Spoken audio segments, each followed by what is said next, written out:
It freed me up to really focus on prospecting, working with the warm leads and servicing my buyers and sellers.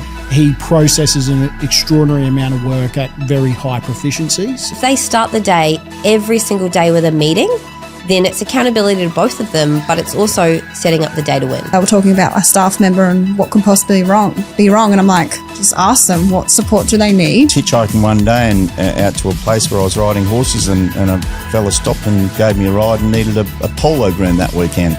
And in the end, after 15 months, I decided to move on from her and go out on my own. And now I am. So how did you grow? Like to be in real estate, you've got to be comfortable on the phones. You've got to be able to pick it up and ring. Like how did that come about? Without further ado, I hope you enjoy this week's episode. From planner to people powerhouse, Candace Jarrett from Niche People started her journey obtaining qualifications in urban and environmental planning and project management, and over the past 20 years has now found her way as a specialist in recruitment in both these areas. Candace also raises 3 wonderful kids, keeps a great house, always good for a party, and we welcome her today to the pod. Welcome, Candace. Thank you. Thank you for having me. No worries. I'm going to start with the usual quickfire icebreaker questions. So this or that, coffee or a chai to survive the morning rush? Coffee. Best time to get work done, 5 a.m. or 10 p.m.? 10 p.m. Oh, that's terrible. Paper, planner or a digital diary? Digital diary? I love to write stuff down, but I live by my calendar on my computer. So Okay, cool. Favourite client moment, a heartfelt one or a hilarious one? Heartfelt.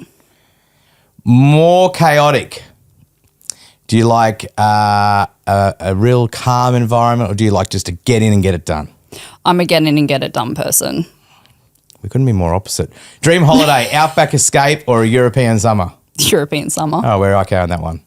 What's one thing you can't live without besides your phone or kids? Oh, the soppy in me wants to say my husband, but Don't say that. No one says that. family? No, it says kids in there. You can't say kids. Friends. Ah, nice. Let's get to know you, Candace. You've built an amazing niche in town planning in the recruitment space. Mm-hmm. What inspired you to go out and do this on your own? So I have, in my 20-year career, established a really strong network of people in urban planning and development.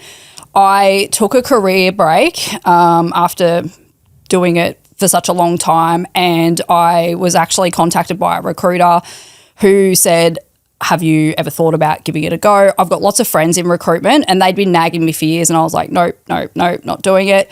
So at that point I knew that I needed to take a break from the development and the planning world, and I thought, well, why not? Now's a good time of any. Let's try something new. I went and worked for a recruitment consultancy for 12 months, and during that time I kind of thought to myself, I think I could probably do it a little bit better. Okay, great. That's how all businesses start. Yeah, and go out and try it on my own, and, it was my network as well. So, yeah, I just decided that I would just give it a go myself, and off I went. Amazing. With 3 kids and a business that's going from strength to strength, how are you doing it all on your own?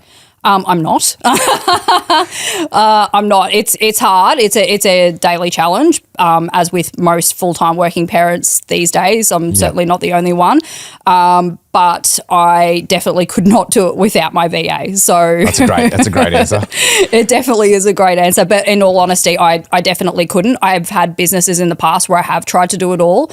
Like when I was planning, I had a couple of smaller side businesses in the property maintenance game, and it was, it's impossible to do that on your own, especially when you're doing all the medial tasks like the bookkeeping, the accounting, the invoicing, the chasing, the doing of the work. What's something someone would be like surprised to know about you? I don't know. Surprised to know about me. I've got qualifications in interior design as well. Oh, really? I can tell that from your house. What about your love of rugby league? Oh my gosh, I love rugby league. I'm a sports fanatic, any sport. So you're from the Bulcher?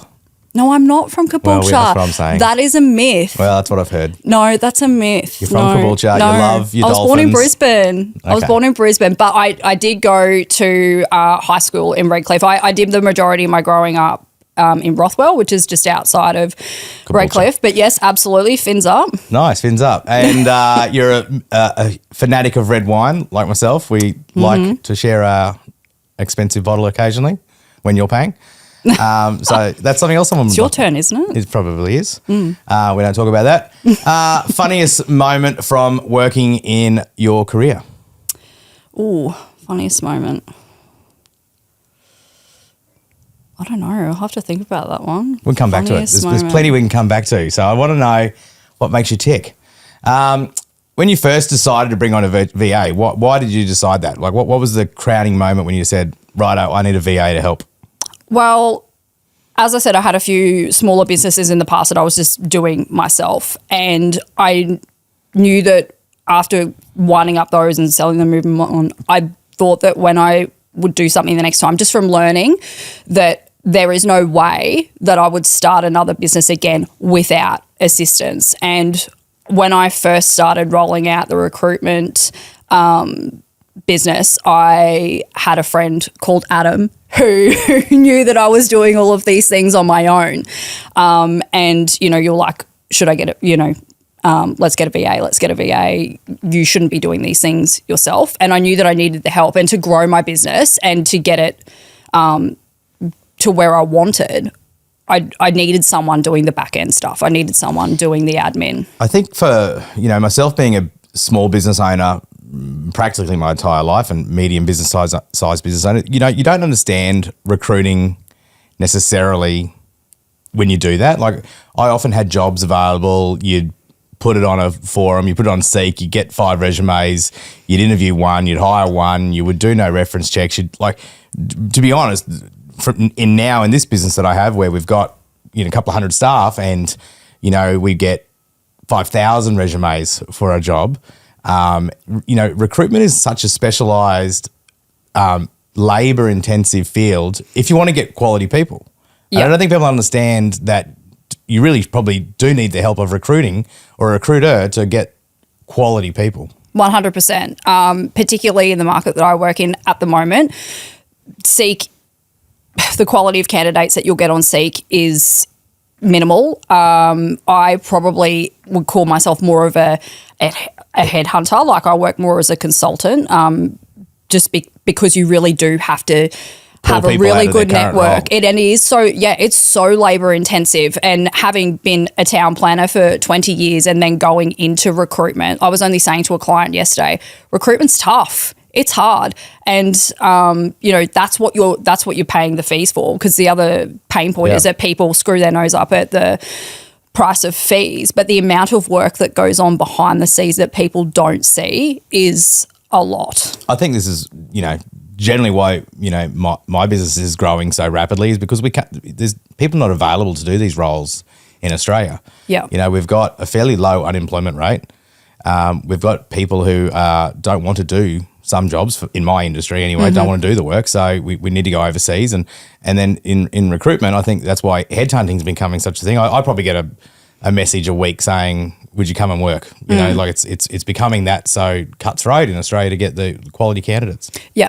And the other thing I'll say to that as well is a big part of recruitment is resourcing. So a lot of the top billing recruiters will have what they call a resourcer that works with them. So that's someone that essentially will sit there in front of a CRM all day and just scour for candidates, ring up, call them, ring up, call them, ring up, call them. Yeah. So that is, that is hard to get someone in Australia that wants to do that. So is that what your VA is doing for you? Tell us what Dex does for you on a daily basis.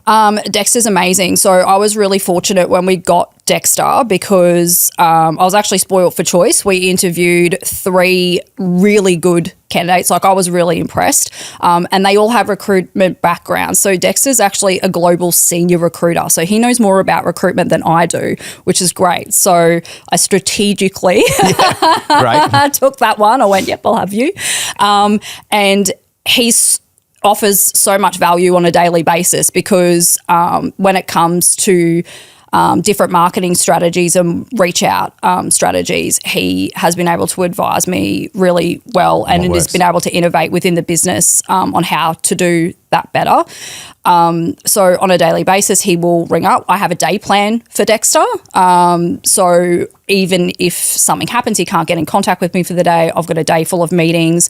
We have a day plan that he knows that is his absolute default. We change some of those tasks up during the day depending on what campaigns we're running, how much of marketing. So he does everything for me. He does my admin, my resourcing. I get him to do a lot of marketing stuff at the moment because recruitment's got a really big marketing element to it.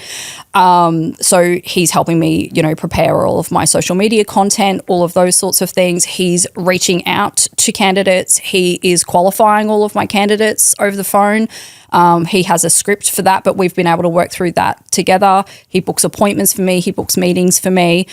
He's sending out candidate submissions for me. He's preparing candidate submissions for me at the moment. But we've developed that together over time. Amazing. Glad to hear that. So this has obviously freed up a lot of your time for your family. That's one of the key areas that you're really happy about, that you got more family time? Yeah, definitely. Particularly, of an afternoon, that 3 to 5 or 2:30 till 6 or 7, as it may be for now, because all of the children are involved in sports. And, I think to myself all the time, it's so hard for parents at that time of day because everybody finishes at 5 or 6 o'clock. But I'm so lucky because I know that because I can work with Dexter until that time, I can sign off at 3 o'clock and still know that all these things are getting done and I'm not, losing out on opportunities. I still, there are a few days a week that I will work until 6 o'clock doing later interviews and all those sorts of things. But I don't have to be driving around freaking out that I'm not getting things done because I've got to go and do school pickup or take someone to sport or things like that. So, yeah, it's definitely given me the flexibility to do that.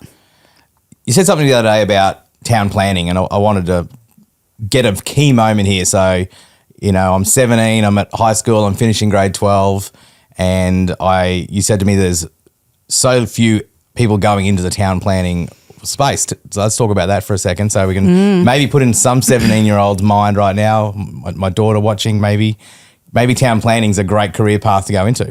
Town planning is a great career path to go into. It's one that really flies under the radar. I actually put something up on my LinkedIn the other day. When did you first hear about town planning? Because with me, it was, I think, year 9 or 10 geography, where we had to plan a remote city in Alaska or something like that. Right. It was bizarre. But it wasn't actually my first choice when I finished high school. I actually wanted to do business and HR. But once I finished that, I went and worked as a receptionist at a town planning and survey firm. And then I became the executive assistant. And then one day I got offered to be the EA for the managing director for that company. And my boss at the time said to me, he was like, Candace, if you go and do that, you will do admin for the rest of your life. Like, why aren't you doing town planning? You're basically doing it for me anyway, because I worked in a really small office. So he was teaching me daily anyway. And that's kind of how I got into it. But it's such, I think, as a career, it's so good because even if you do it for, 4 or 5 years, it's a really good foundation in the property that allows you to basically go and do anything else in the property industry. Like so many people I work with now, like another business that I work in, my colleague and I, we were planners together for many, many years. He's now a buyer's agent. We now have a development consultancy together where we provide property feasibility and development advice to people. Like there's so many things that you can go and do. You can go and be a development manager or a project manager. But, you can do some really cool things too, walking around town, looking at some of the big development like Queen's Wharf, the Kangaroo Point Street Bridge, all the new apartment towers and things that we're seeing, the Olympics, all of those Olympic venues that we're about to see come to life, they're all going to be a result planned of by someone. Yeah, by a town planner. That's how that process will start. It's amazing. What advice do you have for another small business owner? Get a VA. That's a great line, but what else? Really? No, really. Because you really need to look at when it's just you and you're stretched in so many different ways, whether it between running your business, being in a relationship, having a family, all those sorts of things. Your time is so valuable, and you need to, get an appreciation for what the highest and best use of your time is. I learned the hard way, the highest and best use of my time is not sitting there writing out invoices or chasing people for invoices or, typing, setting up meetings and do it like, I need to be out there talking to the people and on the ground. Dollar productive. Yeah. That's what you need to do. Yeah. So great advice for everyone. Candace, thanks so much for coming in. What a great pod. Very happy. Are you happy? Good. I'm always happy. Nice. Are you happy? I'm always happy. You know this. There we go. Then we're winning. All right, perfect. Thanks so much. If you need a recruiter, I can't speak highly enough of Candace, so I'm sure you'll find her details in the captions below. Thanks, Candace. You're most welcome.